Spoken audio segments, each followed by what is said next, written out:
முன்னாள் பிரதமர் மன்மோகன் சிங் மறைவுக்கு பாமக தலைவர் அன்புமணி ஆழ்ந்த இரங்கல் தெரிவித்துள்ளார். டெல்லியில் மன்மோகன் சிங் உடலுக்கு மலர் தூவி மரியாதை செலுத்திய அவர் பின்னர் மன்மோகன் சிங் உடல் வைக்கப்பட்டிருந்த இடத்தில் கீழே சாஷ்டாங்கமாக விழுந்து அஞ்சலி செலுத்தினார். இதைத் தொடர்ந்து செய்தியாளர்களிடம் பேசிய அன்புமணி மிக சிறந்த பொருளாதார நிபுணரை நாடு இழந்துவிட்டதாக குறிப்பிட்டார். தாம் சுகாதாரத்துறை அமைச்சராக இருந்தபோது பல்வேறு புதிய திட்டங்களை செயல்படுத்துவதற்கு மன்மோகன் சிங் உறுதுணையாக இருந்தார் என்றும் அன்புமணி கூறினார்.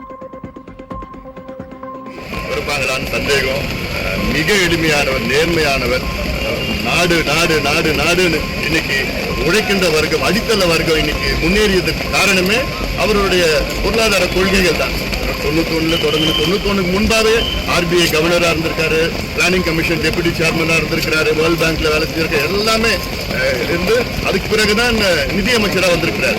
அவ்வளவு அனுபவங்கள். பிரதமராக 10 ஆண்டுகள் மிக சிறந்த முறையிலே பணியாற்றிய டாக்டர் மன்மோகன் சிங் அவர்களை என்றுமே நினைவு கூர்ந்து வழிநடப்போம் என்று